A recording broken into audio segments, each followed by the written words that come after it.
വെടിക്കെട്ട് അപകടത്തിൽ കേരളം വിറങ്ങലിക്കുന്നത് ഇതാദ്യമല്ല. വെടിക്കെട്ടിന് പിന്നിൽ പ്രവർത്തിച്ചവർ തുടങ്ങി കാഴ്ച കാണാൻ എത്തിയവർ അടക്കം നൂറുകണക്കിന് പേരുടെ ജീവനാണ് ഇതുവരെ പൊലിഞ്ഞത്.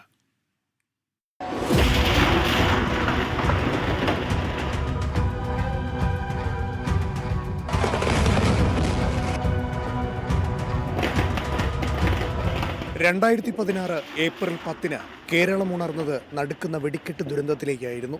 അന്ന് കൊല്ലം പുറ്റിങ്ങൽ ക്ഷേത്രത്തിലുണ്ടായ വെടിക്കെട്ട് അപകടത്തിൽ ചിന്നിച്ചിതറിയത് 110 ജീവനാണ്.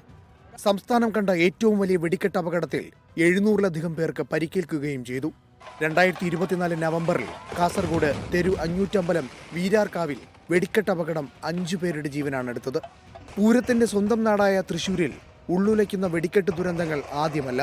2026 പാറമേക്കാവിന്റെ വെടിക്കെട്ട് സാമഗ്രികൾ സൂക്ഷിക്കുന്ന ഇടത്തുണ്ടായ അപകടത്തിൽ 7 പേരാണ് മരിച്ചത്.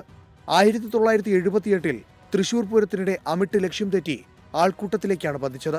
അന്ന് 8 പേർക്കാണ് ജീവൻ നഷ്ടമായത്. 1987 തൃശൂർ വേലൂരിൽ വെള്ളാട്ടഞ്ചൂർ കൂട്ടൻമൂലി ക്ഷേത്രത്തിലുണ്ടായ അപകടം 20 കുടുംബങ്ങളെയാണ് കണ്ണീരിൽ ആഴ്ത്തിയത്. 1984 തൃശൂർ കണ്ടശം കടവ് പള്ളിപ്പെരുന്നാളിനിടെ ഉണ്ടായ ദുരന്തത്തിൽ 20 പേർ മരിച്ചു. എന്നാൽ കണ്ടശം കടവിനെ കാത്ത് വീണ്ടും ദുരന്തം പതിയിരുന്നു. 5 വർഷത്തിനു ശേഷം 1989 തൃശൂർ കണ്ടശം കടവ് പള്ളിയിൽ വീണ്ടും കണ്ണീർ താളം കെട്ടി 12 ജീവനുകളാണ് വെടിക്കെട്ട് ദുരന്തത്തിൽ പൊലിഞ്ഞത്. 1997 തൃശൂർ ചിയ്യാരം പടക്ക നിർമ്മാണശാലയിലെ സ്ഫോടനത്തിൽ 6 പേർ കൂടി ദുരന്തത്തിനിരയായി. പാലക്കാട് ഷൊർണൂരിനെ വെടിക്കെട്ട് ദുരന്തം വിറങ്ങലിപ്പിച്ചത് 2011 ത്രാങ്ങാലിയിൽ വെടിക്കെട്ട് പുരയ്ക്ക് തീപിടിച്ച് മരിച്ചത് 13 തൊഴിലാളികൾ. 2013 പാലക്കാട് പന്നിയംകുറിശ്ശിയും ഹൃദയഭേദകമായ കാഴ്ചയ്ക്ക് സാക്ഷ്യം വഹിച്ചു. കുളങ്കുന്നത്ത് പടക്ക നിർമ്മാണശാലയിലുണ്ടായ പൊട്ടിത്തെറിയിൽ 6 ജീവൻ പൊലിഞ്ഞു. 1999 പാലക്കാട് ആളൂരിൽ ചാമുണ്ടിക്കാവ് താലപ്പൊലി ഉത്സവത്തിനിടെ ഉണ്ടായ വെടിക്കെട്ട് അപകടം 8 പേരുടെ ജീവനാണ് എടുത്തത്. കഞ്ചിക്കോട് പടക്ക നിർമ്മാണശാലയിലെ പൊട്ടിത്തെറിയിൽ 13 പേരും പൊള്ളലേറ്റ് മരിച്ചു. 1952 ശബരിമലയിൽ 68 തീർത്ഥാടകരുടെ ജീവൻ പൊലിഞ്ഞ കരിമെഴുന്ന അപകടം. ജനുവരി 14 പകൽ 3 മണിക്കുണ്ടായ അപകടം ഇന്നും തീരാ നോവാണ്.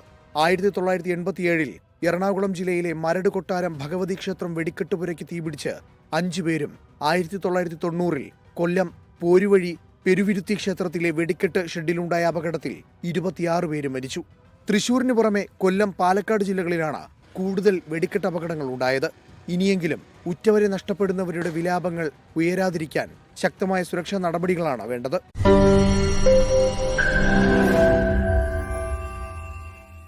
ലോകത്തെവിടെയായാലും ഏത് സമയത്തും 24 വാർത്തകളും ഓഗ്മെന്റഡ് റിയാലിറ്റി പാക്കേജുകളും എക്സ്പ്ലെയിനറുകളും വിശദമായി കാണാൻ ഞങ്ങളുടെ യൂട്യൂബ് ചാനൽ നിങ്ങൾക്ക് സബ്സ്ക്രൈബ് ചെയ്യാം.